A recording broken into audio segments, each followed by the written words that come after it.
Hello and welcome to episode 6 of the Wolves Report, where I'm joined by Chris Tyler and Mark Knock, and we're going to try and make some sense, see some reason, and maybe try on a few positives. We're going to talk about Brentford, Spurs, Conor Coady, Fabio, Bruno, and Southampton. It's been a tough week for Wolves, to say the least. Usually with the losses and the defeats so far, we've been able to pull quite a few positives. But I don't really feel that's the case as much. As a couple of positives that we're sure we'll get to. We'll find some through the evening. But let's go back to last Saturday, 12:30 kickoff at Molineux. Wolves v Brentford. We're expecting a win. We called it last week. People were talking predictive scores. None of us were very close. Some were further away than others. But it turned out to be a pretty shambolic and toothless performance. Tyler, what did you make of last week? I think it was more a state of confusion, Ryan, to be honest. They say a week's a long time in football, and the last time you had us on just over a week ago, we were waxing lyrical about what we were seeing. We were all positive, confident. I stupidly predicted a comfortable win for Wolves. We all did. Yeah, and I never mind. I never mind losing a football game, never. But it was the sheer confusion about the difference in what I'd seen in the first 4 or 5 games to a totally abject performance from 1 to 11. No one came out with any positives. I certainly didn't. Defensively weak. Brentford could have 3-4, 5-0. Potentially wouldn't have even flattered them. I think they were excellent all over the park. We couldn't deal with them physically. Then going forward and defensively, we were all over the gap. Just nothing. I mean, you mentioned just then positives. I struggled to find any, Ryan. So confusion. I came away with confusion. Just the difference between the start of the season and this performance. Yeah, we definitely didn't see that coming. It was ugly. I thought we were outplayed, outthought, outbattled. It was just, it was like you said, the shock, the confusion. What was your take on it, Mark? Yeah, similar to you two, really. I thought it was almost amateurish. We just, in the end, we're throwing strikers at it, and we've got no pattern, we've got no tactics behind it. We just sort of schoolyard football, throw everyone forward and hope something drops. And it was a mess from top to bottom. I mean, defensively, we were a shambles. When we made mistakes at the back, we didn't cover each other's errors. Midfield was non-existent. It was just a mess. I don't know whether there was maybe a sense of entitlement after the Watford win. We thought maybe we could turn up. These have lost to Brighton at home. Maybe we turn up, comfortable win, and we're halfway up the league. I don't know whether that was the case. I think maybe some of us as supporters thought we were going to comfortably win the game. But it was dreadful from start to finish. There's nothing we take out of that game other than the fact that we should have signed Ivan Toney when we had the chance. Do you think with that performance then, Wolves are equally to blame for the performance, or do we have to give credit to Brentford as well? Because for me, my view on it, I thought Brentford did their homework. They identified Wolves' weaknesses. The midfield was packed, but I think they've played with a 3 midfield before, and they just seem better everywhere on the pitch now. For a championship team who come up promoted, a good championship team, to totally dominate Wolves from pretty much start to finish. Wolves have been a little bit tactically naive. Should Bolly have come in because we know what turning was about? Did we need more muscle in midfield with Dendoncker?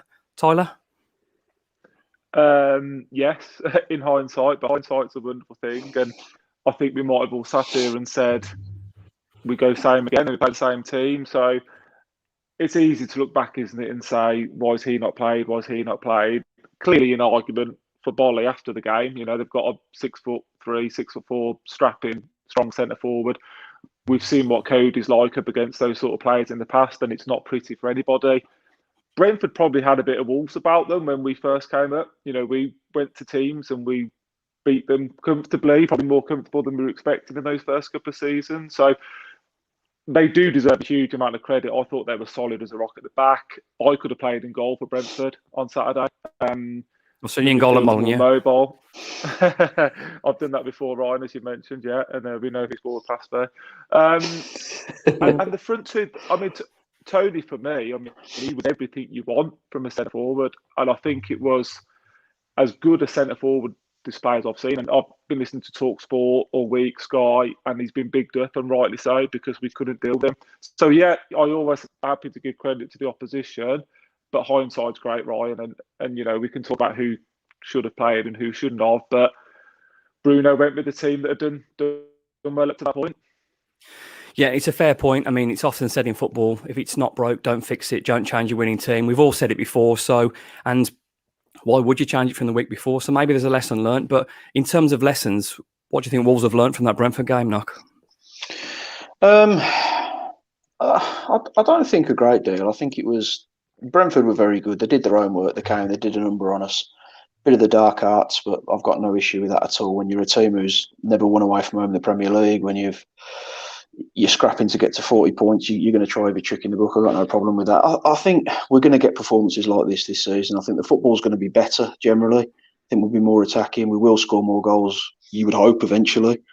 But I think performances like this are going to drop in because of the way we play. But it just all went wrong for us, and it's one of them games. You can't get too excited about the Watford game. You can't get too downhearted about this because it's the Premier League. Every team in here can hurt you, and we fell asleep. We just weren't at the races, and if you do that against any opposition at this standard of football, then you're going to end up coming a cropper, aren't you? And that's exactly what we did.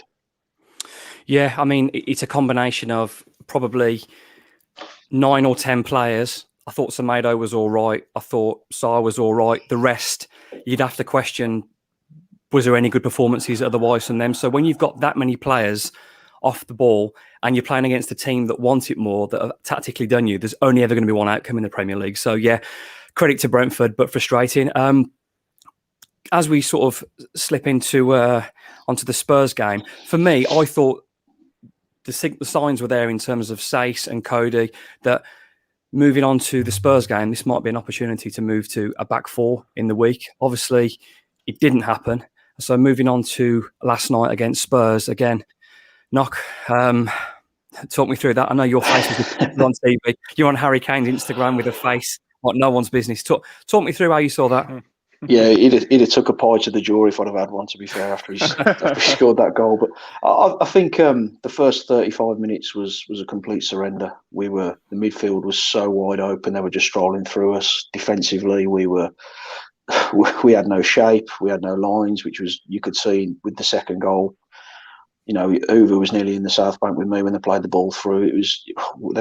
Tactically, it was a disaster. No one seemed to know where they were supposed to be playing. Coady, similar to the Brentford game, I think he was responsible for at least one of the goals.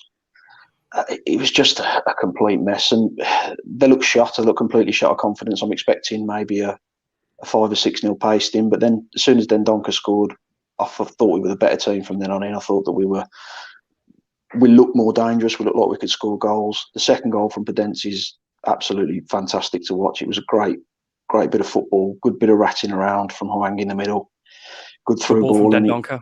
He tucked it away well. I mean, Dendoncker, I think the jury's out on Dendoncker in terms of where we play him, but you can't knock him last night, goal and assist. And I thought we could go on and win it. There was a few good opportunities. Adama gets to the byline, fires it across. Hwang doesn't commit, otherwise maybe we get that third goal. But it's disappointing it went to penalties. You almost wish it goes to a replay, because if we're coming on here with a 2-2 draw with a replay, we're probably all reasonably chirpy about it after the way the first 35 minutes went. But obviously you lose on penalties again. You're a bit frustrated, but it was definitely a game of 2 hours, that one. But I think they did well second half. I think they really came into it and had a right good go. But it's definitely raised a lot of questions in terms of the personnel, where we should be playing, who we should be playing, and definitely the formation and the shape needs addressing now before we have real problems going forward. Just sort of digressing off a little bit to what you said then about the way the game ends. I am a fan of it ending at penalties at 90 minutes because it's a competition where otherwise you may see teams take it even less seriously. So although to come from 2 down to lose on penalties is a bit more gutting, because I didn't see us coming back to 2-2. They showed some character and fight. So for that, I don't know if you both agree, but I think going straight to penalties at this stage of the competition is the right thing. But digress a little bit there. Tyler? No, yeah, I totally agree with that, yeah.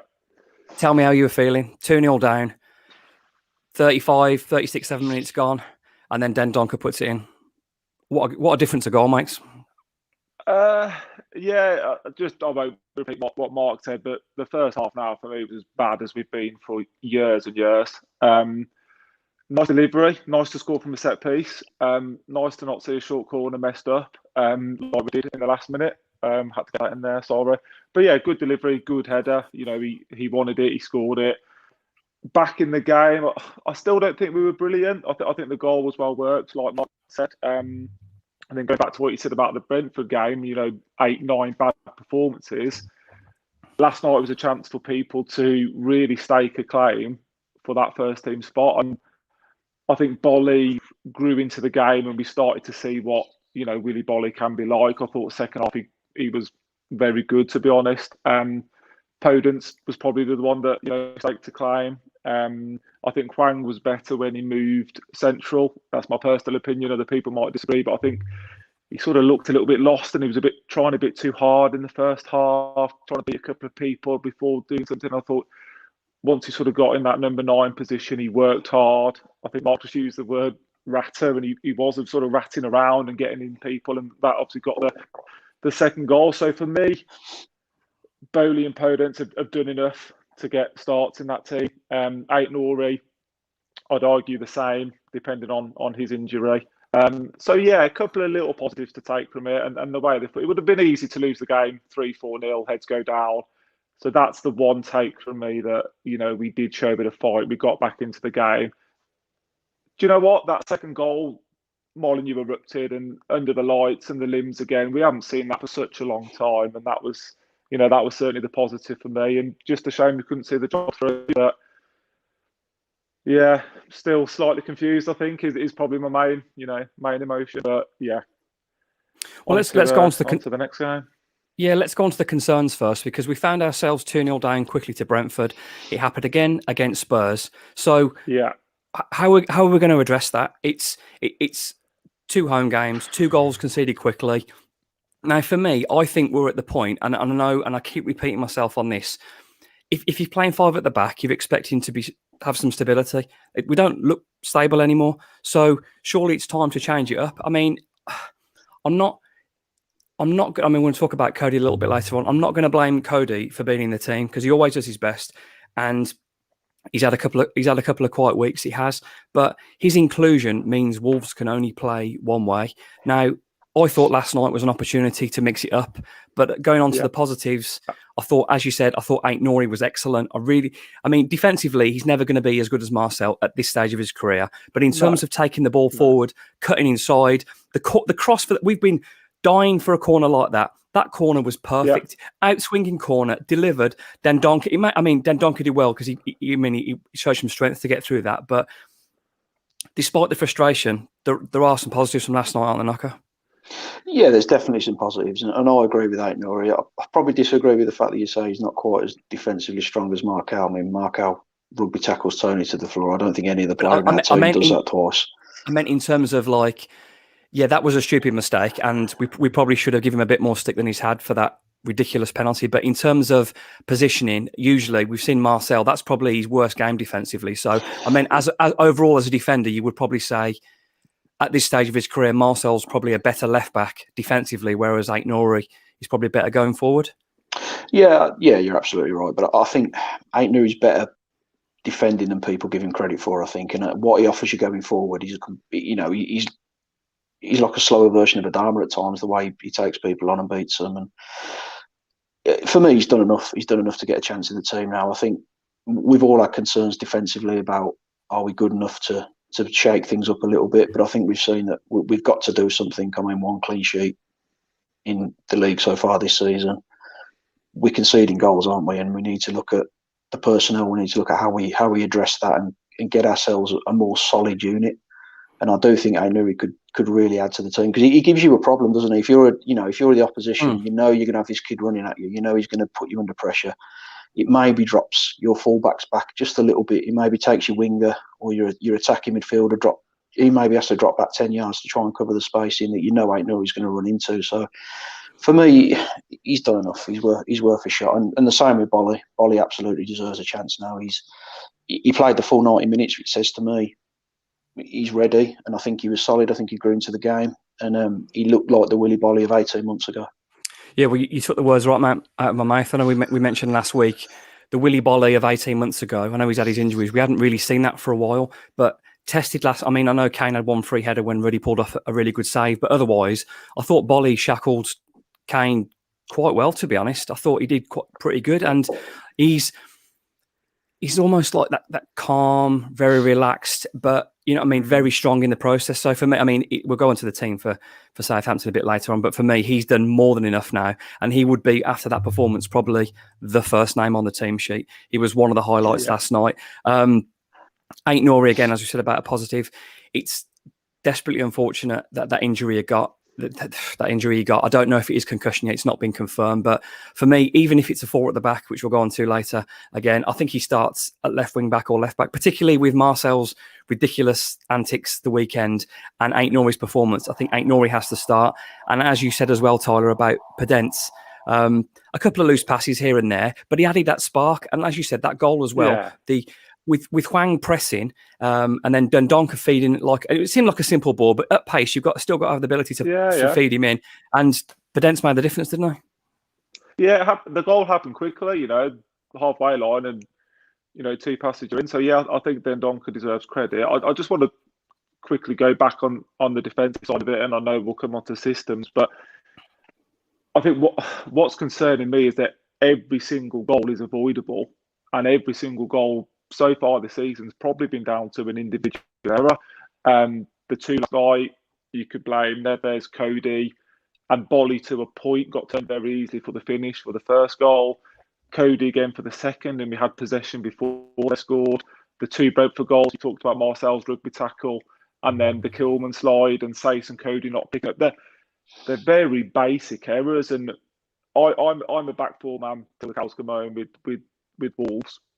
But until we start cutting out these errors that are continuously being made, you know, game after game, we haven't got that platform to go from. And you said why we're 2-0 down, and how does Bruno atone for that? How does he, you know, cut out mistakes that are clearly being made by, you know, seasoned professionals? So I think that's worth bearing in mind as well. But yes, the positive for me, as you know, Ryan and Mark, I've always been a Podence fan. He's always in my team. And yeah, just a nice cool head and a cool finish for once. We often see players missing those chances or hitting the keeper or hitting row. Yeah, just a lovely finish. The keeper sort of dropped. He guided into the gap, and yeah, that was certainly the highlight when Molineux erupted for the goal. I know it sounds silly, but you almost felt like he was going to score. The way he opened up his body. Some footballers look a little bit unnatural, but the way he comes to the goal, he opened his body up and he just swept it home. It was such a lovely finish. Some of that composure in front of goal earlier on in the season could have seen Wolves with a few more points, but we're 18 minutes in and I've got positives out you both. So I wasn't sure it was going to be that easy, but we've done well, but we're going to go on to a subject now that is dividing the fan base on social media. It's dividing fans. And this isn't like an attack, but we need to address, and the subject for this next bit is Conor Coady. Now, I love the guy. He's been Wolves' most successful captain in a long time. That's no disrespect to Danny Bath, because obviously two promotions under his belt as well. He took Wolves into Europe. But for me, at this stage, I don't see any progression for Wolves with a back 5. Now, if you play with Conor Coady, you can only play with a back 5. I mean, he played right centre-back last night for 5 minutes, and I've no idea why you would bring him on into that position. It did not look good. I'm shocked that Bruno would have done that. And maybe he was trying like for like because he wanted to see what Bolly looked like down the middle. I don't know. But it did not work, and it got changed very quickly. And I think that almost put Coady out of step for the rest of the game then. He was, like you said, I'm not sure what he was doing for that challenge on the edge of the box. And when he was pressing for the second goal, if you're sweeping, it's not your job to burst out and press. Maybe I'm tactically naive on that, but if you're sweeping, you're not the presser there, are you? Aren't you in charge, managing your 2 centre-backs? So, I mean, like I said, this isn't an attack on Coady. I respect him a lot. He's a great human. He's been brilliant for us. But I can only see Wolves progressing with a back 4. Some would say, well, we don't have the players for that yet. And I would say, well, at the moment, it's not working. We're defensively shoddy. We look vulnerable. We've been bullied in games. And if you're playing 5 at the back, I'm expecting some solidity, and we're not getting that. So surely it's the time to change now. And then that poses a really big problem. Obviously, Neves wore the armband. at the start of the game. He was terrible last night, by the way, as well. So you have to give that a mention. I mean, Neves has been brilliant this season, but last night I've no idea. So there is a real Conor Coady conundrum, and you would say, I know it's splitting the fan base. Some are saying, well, you can't drop him because, you know what I mean, without him in the side organising, how bad is the defence going to be then? But at the moment, and I'm repeating myself from last week, if you're asking me if I want Podence in the team or Conor Coady in the team, it's not even close in terms of debate. Tyler? I haven't really got much else to say, Ryan. I think you nailed it. And I love the guy as much as every other Wolves fan. I genuinely do. But I think the Conor Coady now looks like he's lacking a bit of confidence. Last night, that second goal, I absolutely no idea what he's doing. If he retains his position as the deep, he stops the ball. Stops the ball. Wolves break. The pass isn't there. The goal doesn't happen. I've got a bit of sympathy for the first one. He's obviously tried to clear the ball. It's taken a deflection. But I think you've got to be stronger. Yes, but as I said last week, my argument's the same as yours. It's limiting us.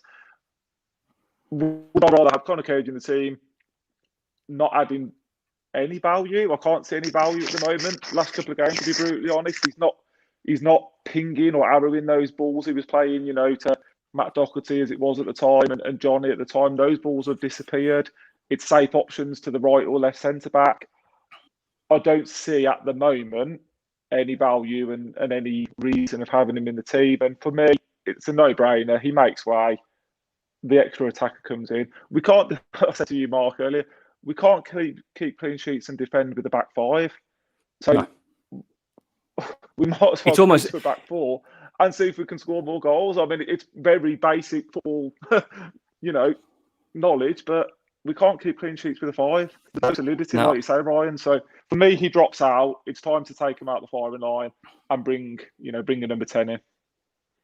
I know we've spoken about this online earlier on WhatsApp, Knocker, and I can see you chomping at the bit, mate. So as respectfully as you can, off you go, Conor Coady.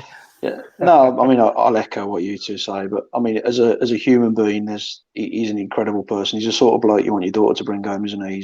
He's just an all-round fantastic guy, great ambassador for the club, and I think he's been a massive part of our progression. He was huge in keeping everything together in the Championship when things were getting a little bit sticky. He was great for the first few seasons in the Premier League, but if he's in the team now, I think he could cost Bruno his job going forward. I really do, because I think you play a back three purely to accommodate Conor Coady now. And to be honest, I think Bruno's style of play is affecting Coady, because we're trying to play out from the back a lot more than we did under Nuno, which is cutting out a lot of those raking balls out to the wing backs. And the first goal we conceded yesterday was because we were messing around with it at the back. Really ends up clipping it straight out of play. 3 passes later, the ball's in the back of the net. So I think that's affecting Coady. But if we're going to progress, you're not going to progress with Conor Coady. As much as I really like the guy and I respect the guy, we're not going to progress with him because as we've already said, we can't defend with 3 at the back. So I want to go to 2 at the back, bring Podence in, play with the 3 behind role, and just give us more of an option. And I think with 2 centre halves at the back, Coady can't be one of them because he's just not at the level where he can do that. I mean, the first one yesterday, he was really weak in that tackle. I'm not having that it's a 50-50. You wipe him out, you take him out, you hit as much as you possibly can. If you have to smash him to get the ball, you get the ball. You don't powder puff a clearance like that and end up with us breaking. And for the second one, he ain't been that high in 4 years. Why on earth is he steaming out like that? He's lacking confidence, but I think it's definitely time for a change now. Well, this is where we go from before as well. And we mentioned this about being a little bit nice. Now, I'm not expecting Coady to clear him out there, but I am expecting to guarantee to win the tackle. And I thought last night Wolves were soft in many areas. I thought we lost a lot of battles. I thought we lost a lot of 50-50s. There didn't seem to be a lot of, almost at 2-0, it was almost like, hang on a second here, we need to wake up, and they did that. But in terms of Coady's inclusion, and like I said, I can't state clear enough, this isn't a Conor Coady attack because I respect him, but his inclusion for me means only Wolves can only play one way, and we're not scoring enough goals. So with him in the side, and I don't want him as a two-man partnership in a centre-back. He has to be out the side. Now, the big question is, massive character around the club captain, tremendous humour, big influence, respected, new manager under fire. Has the new man got what it takes to drop his captain? Grit in your teeth, Tyler. Let's see what you got to say on that. Yeah, I saw you tweet about it earlier with interest, and I think ultimately he's in the wrong job if you can't make big calls. You know, he's a Premier League football manager. If you can't make calls like that, you're in the wrong game, aren't you? So I was baffled that it wasn't a back four last night. Same. To be honest, I genuinely thought it would be. We don't know, do we? At the end of the day, I think we sit here and I don't know what the best Wolves 11 is at the moment. I know which one I'd go for, but I don't know if that's the best one. And my concern is that Bruno's the same. I'd like to think he'd have the balls to drop Conor Coady. And I don't see any reason why Kilman and Bolly can't form a centre-back partnership. You know, people keep saying we haven't got the players, but there's two decent centre-backs there, you know, all told. And I'd like to think, you know, they could form a partnership. He does give you a lot of leadership, and that would be the concern. You know, Bolly doesn't come across as the loudest. Kilman doesn't. Probably Neves would pick up the armband, wouldn't he, if Coady wasn't in? I think he'd pick the armband up, but I'm not saying you have to be vocal and shout, you know, just for the sake of it. But we are too nice, and we do lack, I think, characters and leaders in the team. And don't get me wrong, that's not a reason I'm keeping him in the team, because I'm not. But I do think we're, you know, Moutinho, Podence, Adama, they're quiet characters, aren't they? And I think that's a problem. You know, I think we're far too nice. I won't go back to Brentford because we've covered it, but look how nice we were against them and how nice we were to Tottenham last night to let them go 2-0 up. So for me, yeah, as I've said, he's in the wrong job if he can't make that call, and he's got to make the call, because, like, if we don't get 4 points, maybe even 6 points out of the next two, the pressure's well and truly on him, isn't it? Unfortunately. Well, it's massive. Sorry, Ryan, to jump in. I think in terms of Coady as a man, if you take him out of that team, you're still going to get the personality, you're still going to get the ability to lift players, you're still going to get a captain, just not on the pitch. I mean, we saw him in the Euros, and I know Southgate was a huge fan of the way that Coady presented himself, the way he looked after the young lads in the dressing room, even though he never got a kick. I would expect him to be exactly the same at Molineux, because he's that kind of bloke. But as a manager, you've got to make those big decisions. And as much as Cody's a fantastic cheerleader and he's vocal and he's loud, we're not keeping clean sheets. So, you know, you can stick yourself in there, Ryan, and I'm sure you'll be loud in the dressing room. But Do you know what's quite funny? Liam Bagnall 9 said, "Can Ryan play centre back?" No, Liam, I can't. I'm dreadful. No, he can't play generally, so there's no point sticking there. Thanks for your question, Liam. Good timing that was, like you teed that one up. But I know we're sort of in the same sort of subject area with Coady. People saying we haven't got the players to try back for. Well, if we don't try, we're not going to find out. But if we keep repeating doing the same thing and expecting it to change, that's also a little bit foolish. Now, if we go to Southampton, we're 2-0 down and it's the back five again. I think Bruno will get some stick for that, to be honest. I think the fans wanting to succeed. I think the fans have seen a taster of what could be, because we didn't fluke those performances. There were some really good performances over those first 3 or 4 games. There were some good performances in there and some good football. So we can see that's sort of the blueprint for what we want. However, any team with a big, strong striker with a little bit of pace, we saw it with Mitrovic, not so quick though. We saw it with Tammy Abraham. We saw it yesterday. Any of those players, they target Coady, and it's an easy battle. And that's not Cody's fault, because he's not a centre-back. If he's got time to do what he does. But as you said, though, Tyler, Wolves' style of play has changed now. We don't have Doherty that won every single header on that right-hand side. How many times did we drill that ball and he won that header strong? We don't have that option anymore. So for me, it's a no-brainer. I'm not a football manager. I'm just a bloke on a podcast with 2 of his mates. So I don't know. And a lot of fans are talking about it. And like I said, I can't be clear enough. This is not attack on Coady, because I don't blame him. Yeah. He doesn't pick the team. He does his best. But for me, Wolves must change things up. And I don't think for the moment that includes Conor Coady. Before we move on to the next one, have you guys got any more comments on that? before we move on to another positive topic? I think we've covered it. Yeah, just to echo on, go on, Mark. No, so I think we're all in agreement that he's a fantastic human being, but for Wolves to progress, Coady comes out. Yeah, I think we're in agreement. I think there's a lot of diehard Coady fans and people that genuinely believe that Wolves are better for him, and they may be right, we may be wrong. We don't know if we don't try. And I thought the time to try was last night. It turned out more it was a game to try and get Mascara and Bolly some minutes as opposed to trying a back four, which I was disappointed with. But yeah, I can't see anything but a back four. But I'm fearful that on Sunday, Wolves will play with Coady. But what I would say is I'd love to be here next week with you guys, eating my words with Coady playing centre sweeper and Wolves win, because the most important thing is Wolves win. I don't care who plays, but it's just about opinions, isn't it? So moving on to the next topic, and this is something I've avoided for a while. Maybe I was just avoiding it because I didn't want to talk about it. Maybe I was in denial. One other thing here. Sorry, Rob Cross has just jumped in. I think we can just clear it up on this. It's an interesting one. Cody's in every England squad. He's even there for his cheerleading England to play in the back four. I'm guessing Rob is a fan of Coady, and that's fine. I'm a fan of Coady as well. But I would say that Coady played in the lesser games in a back four, not really in any of the bigger games, and he did play really well. But it's a concern. And you know what, Rob? You might be right. You might be able to, but I've not seen enough so far.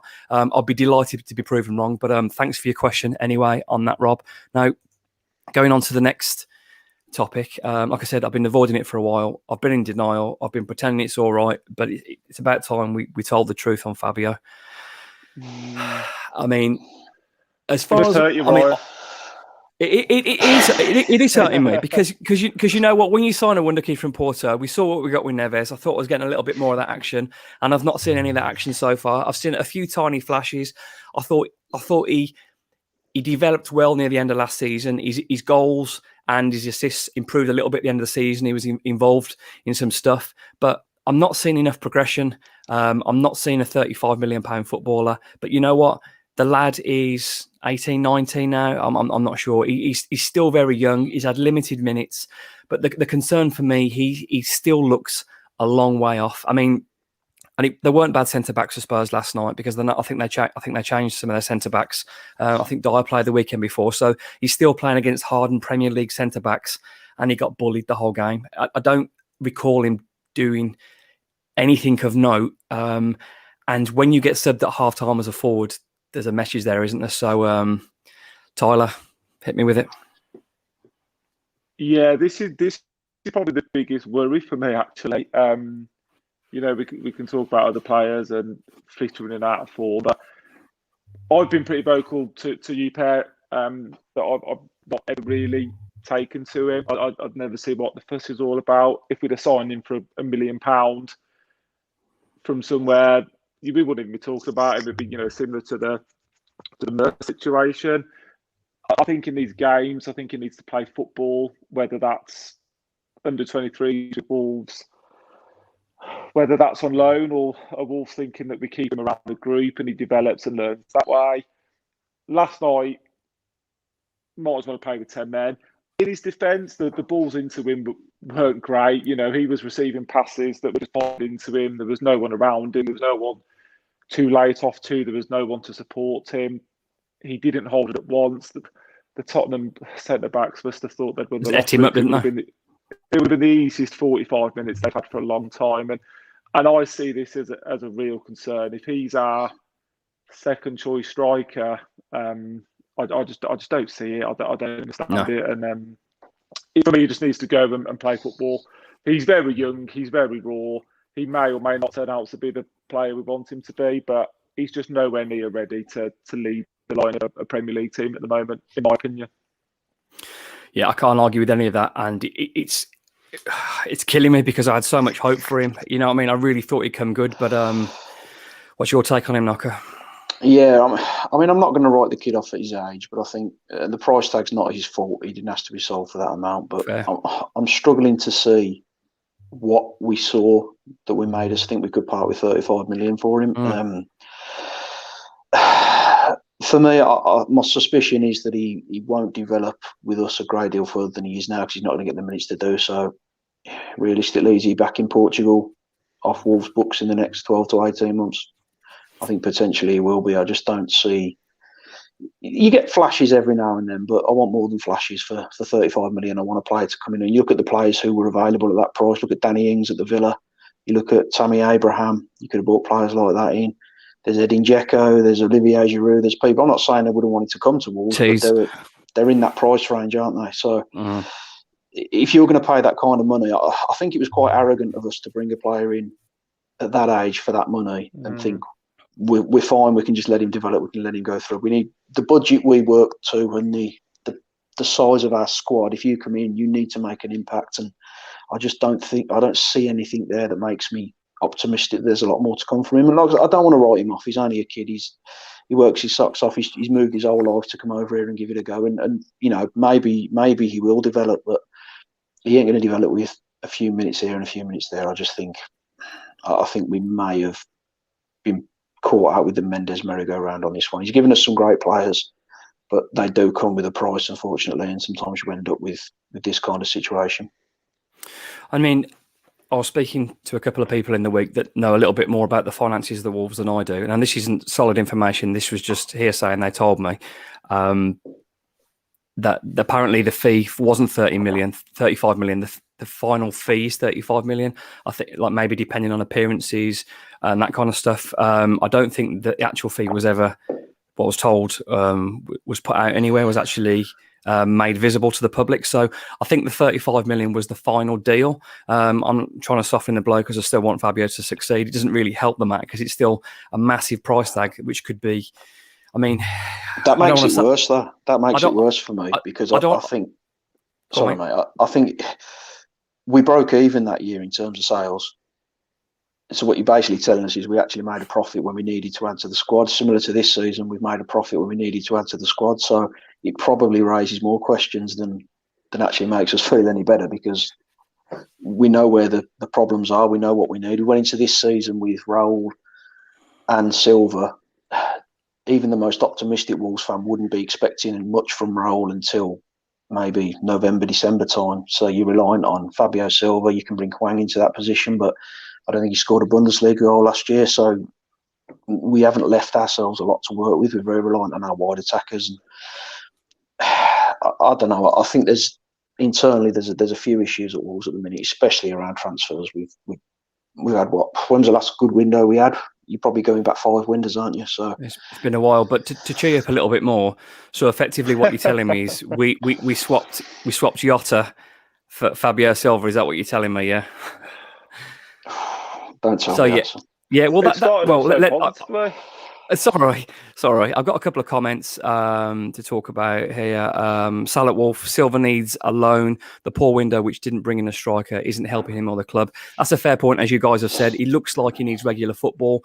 I'd be playing him in every 23s game, to be honest, until the loan window, because it's not the same as Premier League, but it's still hard, tough, physical football. And for me, physically is where it's missing. I think there's ability there. When he has got a nice touch. The guy can play football. That isn't in question. Physically, he's not a number 9 Premier League striker at the moment. So for me, as Salat Wolf said there, the club haven't helped him or helped themselves really with a poor window. I think one of you guys said then about Hwang coming in. I think Hwang, after last night, is now our second choice striker. I think there's no question about that.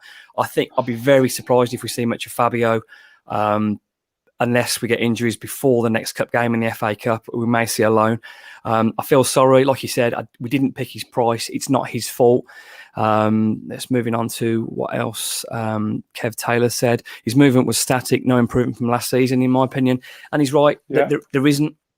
But lads of that age needs to be playing regular football and competitive football.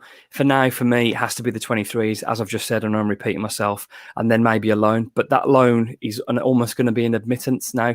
Jeff bigged Fabio up massively, saying it was his signing, which is a concern in some ways. I understand you have to take a punt, but I'd rather the football people be making the signings as opposed to the chairman.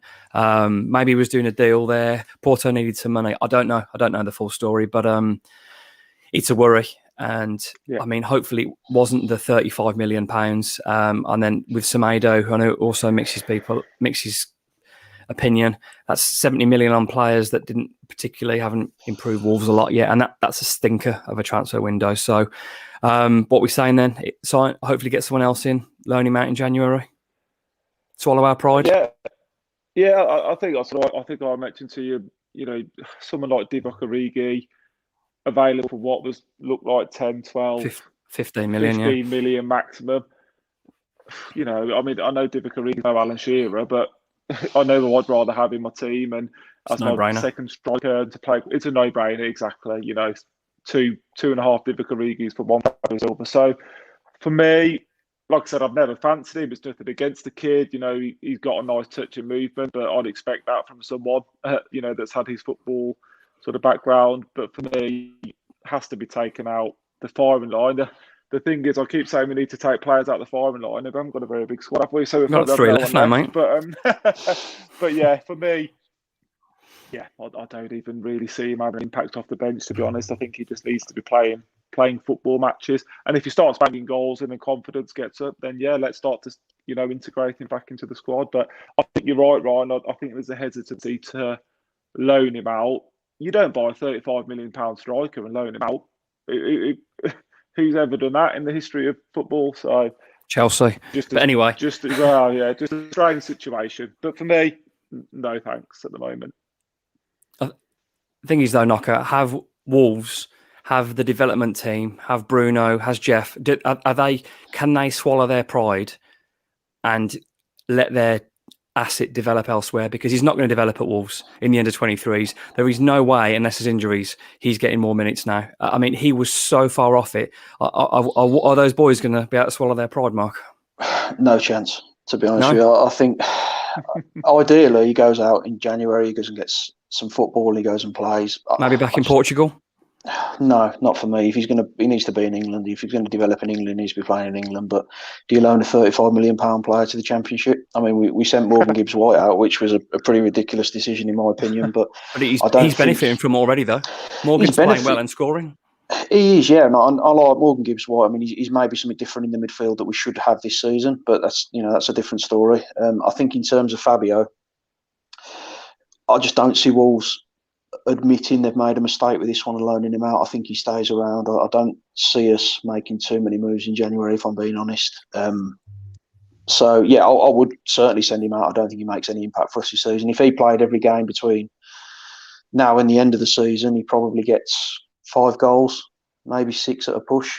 And that ain't good enough for us, not in the current position that we're in. So, but you don't loan out a £35 million football, not at our level. I know Chelsea did it, but Chelsea have got about a 3,000 size squad, haven't they? They've got about 20 loans out in every division in the world at the minute. So they can afford to do that. We can't. You come to Wolves, you've got to succeed. And there's no way Jeff Shee's going to admit he's wrong with this one and send him out. Fair enough, and this isn't an excuse, but it's just an idea I want to plant with you guys. Now, I felt quite a few games this season in this formation, Raul has been isolated and had no one around him for any touches to feed off his physical presence or anything at all. When he has got close to him, like Semedo at Watford, and there's a couple of touches here and there, he's benefited from it. Do you think the fact he was so isolated for much of that game and he was allowed to be dominated by 2 centre-backs didn't help him even more? Potentially, but I think you make yourself available, don't you? I mean, at his age, he should be bags of energy. He should be running into those channels. He should be making himself, get himself into those positions. And he's bulked up this year. He looks a bigger lad. He should be physically a little bit stronger than he is. I just think he looked lost. I think he looked very static. He was on his heels. He wasn't running the channels. He was trying. I'm not saying he's not trying, but he looked lost. He looked like a player who'd never played at that level before, to be totally honest. And I think he's confidence-wise, he's absolutely in the pan at the minute. Last season he was thrown in, and he did all right, to be fair, But I think this season he's just not progressed at all, and I think he's if anything, he's getting worse. Yeah, I mean, it's a good point. The physicality of the Championship. We know we've spent most of our lives travelling to Preston and to Blackpool and to wherever. Some of the best days of our lives, to be honest. They were good fun. But I'm not sure I want him going on loan to the Championship. I think if he went back to Portugal or somewhere to get minutes. I think Wolves have to swallow their pride, and if they don't, you're going to watch his value decrease and his confidence decrease. He needs to go somewhere and be scoring goals. If it's the Championship, I mean, it's certainly going to tough him up a little bit more. I don't know, but it's what I want to go on to now. There's a couple of questions from earlier on from the Wolves Report page, if my internet would let me hold up.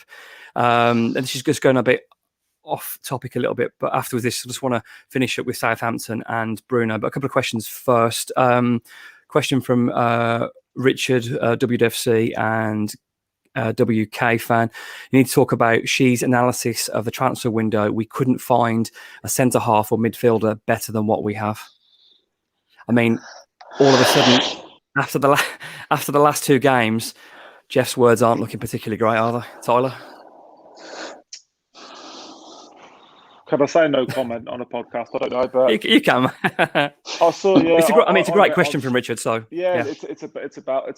To be fair, and I saw and read the same transcript of the interview, and I'm not quite sure what we gave from that. It sort of puts a bit of pressure on Bruno as well to say, well, there's no one out there better than what you've got. It puts a bit of pressure on the defenders themselves. But anybody who's watched a Wolverhampton Wanderers game in the last 18 months will know there's better centre-backs out there than what we've got. Say Coady, Championship midfielders converted to centre-backs. Then Donkey tried there, failed. Kilman's showing signs, and that's great. But, we've got to remember he's still young and raw. And Bolly's probably the only really established centre-back. So, yeah, I think Jeff's telling porkies there, to be honest. Cool. I'll just rattle through a few of these because I'm conscious of time, guys. Also, I'm just going back a bit now. Jeremy Skidmore, who I speak to on Twitter, what to do with Fabio Silva. I know we've mentioned about that, the massive pressure, bring a loan and get a replacement. I just wanted to give him, because he tweeted me when we asked about questions earlier on. I think we covered that, Jeremy, but thanks for your tweet there. Well, this one can go to you, Knocker. Spencer said, this is going to sort of merge into talking about Bruno. Do you think this has a bit of a feel about Walter Zenger, about what's happening at the moment? The floor is yours, Knocker. That's from Spencer Connor, by the way.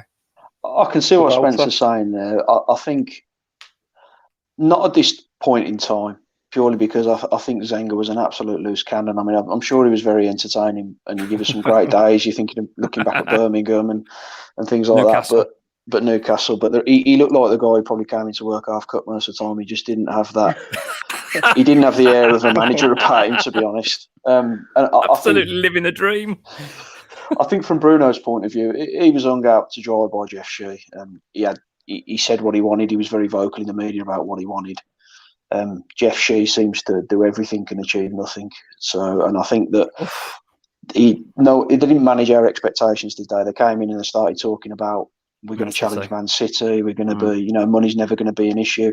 Had you told us we're looking for promotion, we're going to try and stay in the division, maybe have a flirt with the top 7 or 8 wherever we can, Wolves fans would have accepted that, because we've all been around long enough to spend most of our lives in the second and third tiers of English football. So. But going back to the question, I digressed a bit then. I'm not very happy with Shea at the minute. In terms of the question, no, I don't think so. I think that I've seen enough from Bruno to think that we're moving in the right direction. Brentford's obviously give us all a bit of a bloody nose, but I think if you take that as it is, which was just one game, there's enough for me to say that we've got a vision of what we want to achieve. You can see what we're trying to achieve. And I think the personnel situation hasn't helped, but we have got, you can see where we're going. We can see the direction we're trying to head in. And if we can pick up a few wins, and if we get 4 points out of the next 2 games, the world's going to look a much better place. And I think that we can start to relax a little bit. So, no, I don't think he's a what was Zenger. I think he'll be okay. But it can change very quickly. It's a very fluid situation. Oh. Don't ever mention that name again. There's no need for that, Tyler. Hang on, I'm just going to delete Tyler off the thread. It's a family show, this. There'll be no swearing.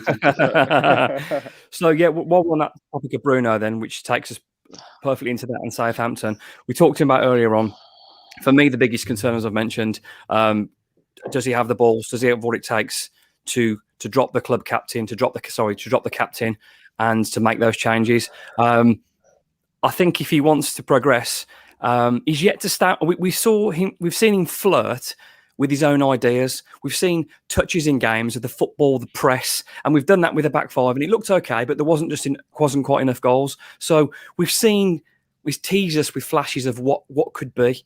Now, I think that improves with a back four. I think we let in more goals, but I think we certainly score more. We'll be more entertaining, more of a threat, because with the players that we've got available, I can't see how you can leave Podence and Hwang out again. I don't know if you can hear me. This sounds like there's a Chinook above my house now. I don't know if you can hear that. So apologies if someone can attack you. Jeff's coming to get me. He's blaming you. It's your fault, Tyler. So I think I like what I've seen from Bruno in some spells. The last two games have worried me, but I think his destiny is in his own hands. I think if he has to be brave enough to make the changes that need changing. Now, bringing that onto Southampton, Ash is flash put a question start. We've talked about 4-2-3-1, but a lot is 4-3-3, the way forward to balance attack and defence needs. Possibility. The only thing I would say about a 4-3-3 is that we've only got 3 recognised centre midfielders, and that kind of leaves us a little bit thin, and you probably can't play any of those forwards in that middle. They're all too forward thinking that we've got. If we had the personnel again, I wouldn't mind that, but you can start off the game 4-3-3. The 3 centre midfielders, when we had Neves, Tucking, Dendoncker one side, Moutinho the other, when we went 5-3-2 and they were 3, then that worked great. Now, I'm not sure going forward. I mean, we could try that. I don't know. My main concern is improving the goals tally. I think that would definitely shore up us in the middle of the park. Would it improve the goals? We'd probably get more of the ball if you had those 3 in the middle. Knocker?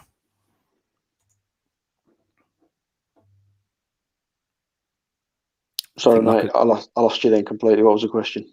You No, vanished off. I thought you kicked me out. That's okay, mate. I was trying to kick Tyler out. Ash's flash mentioned in terms of there's a lot of talk about 4-2-3-1, but he talked about going to a 4-3-3. I don't know if you caught what I said in terms of. Yeah. Not for me, no, not for me. We haven't got the personnel to do it. I think if we'd have kept Gibbs White potentially, I think he's on the right lines with a 4-3-3. I think we could play that at some point, but I don't think we've got the manpower for it at the moment. I think 4-2-3-1 we can do with Podence in the number 10, Adama, Trincao wide of Raul up in the 9 position. I think that can work, but 4-3-3, I just don't think we've physically got the bodies to do it.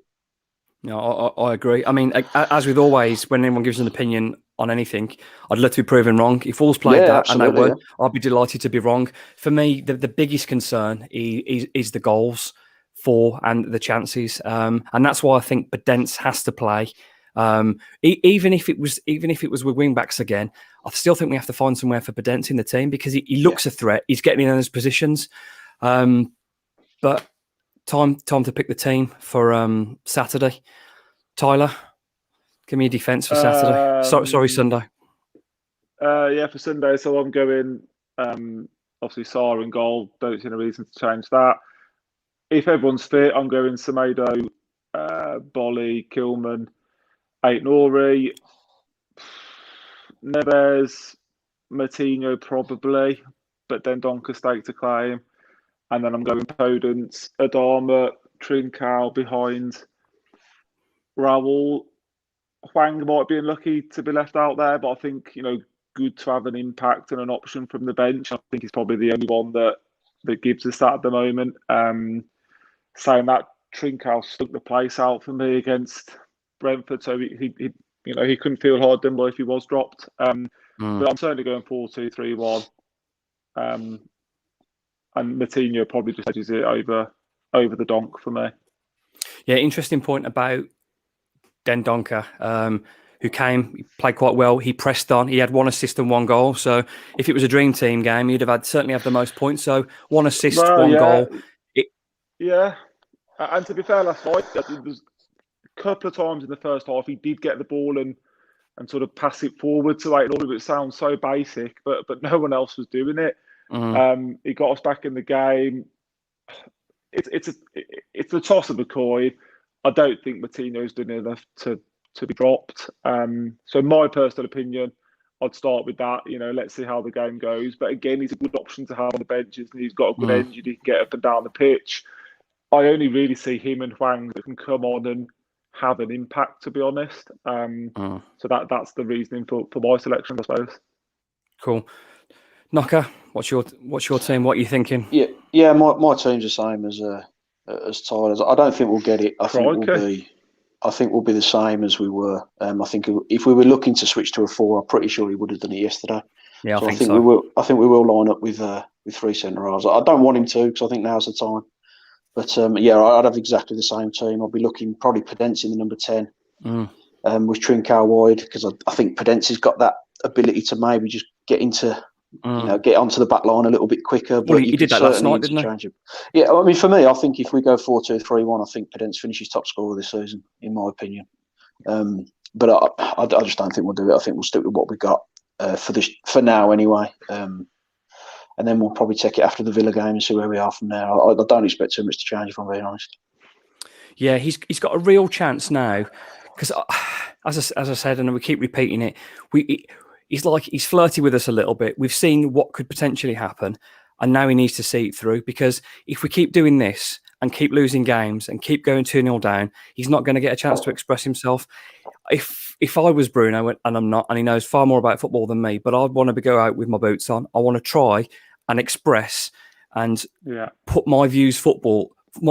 He won a league title in Portugal. That's not a fluke. He's done that by playing attacking football, flying fullbacks, narrow forwards, number 10 just off a 9. We've got the players to do that. Semedo and Aït-Nouri can be those players. The weakest part of the Wolves team for the moment, for me, are the 2 centre-backs. But what I would say about playing a 4-2-3-1 is you've got 2 holding midfielders then. Because in that formation, the midfielders sit, the fullbacks go on, your number 10, 7 and 11 and your 9, they do the damage. So would the 2 centre-backs who we're worried about potentially that can't play in the 2, but we want to try, get more protection then? If you've got, say, Dendoncker +1 or any of those 2, you've got that protection in there. Dendoncker can slip in as a 3 when Wolves are attacking and with the other midfielders sitting in front. And it sounds great. On paper, that to me sounds quite simple. But again, we're just 3 blokes on a podcast talking about the thing that we share and love. So I really hope he's got the balls to do it. I don't know if he will. But the main thing is Wolves need a result. At this point, I'd take a draw at Southampton. I'd take 0-0. I'd take 1-1. I don't think we're screaming for a win. We're not in the bottom 3 yet. I say yet. More performances like we've seen, and we will. So before closing up, which is an hour has flown by, guys, be careful now, because we got caught out last week. So Tyler, I want your prediction. You've got to give me a score, and I want your Wolves' first goal scorer, Tyler. You mean there'll be a Wolves goal scorer? Come on, mate! I got work in the morning. The positive thing from me personally is I can go back to being my negative Wolves fan that I've probably been for the last 30 years. So I don't know. There's still some time that we're going to nick it by the odd goal, but I can probably see a 1-1. And it's the hope that kills you, son. Who's going to score that Wolves goal then? Is. Him and Neves do one, isn't he? Beautiful, mate. Get the mask ready. Knocker, come on. Let's have a bit of positivity.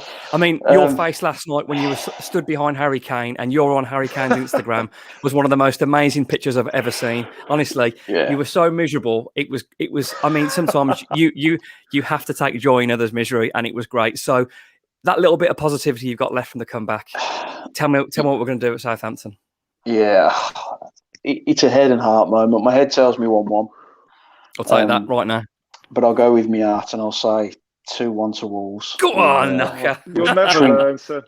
Trincao to get the opener. Mate, I still think we're going to win the FA Cup, the Ryder Cup, the Masters. I think we're going to win everything at some point. I'm just probably not in my lifetime, unfortunately. Yeah, mate, this is like the only cup we're going to get in our lifetime, boys. But anyway, mate, I'll take it. It'll do. So saving the worst till last then. Again, I've got to be positive. I've got to believe. There's 10% of me that thinks we'll go 4 at the back and it'll just be a sexy football show that he's teased with. So I'm going to go 2-0 Wolves and Raul to open his account. So that's almost an hour of the Wolves report tonight. A massive thanks to Chris Tyler and Mark Knock for joining us again. Thanks for watching. I hope you've enjoyed the show. You can follow us on YouTube, Twitter and Facebook. Let's hope it's a better week next week. Up the Wolves, and thanks for watching. Yeah.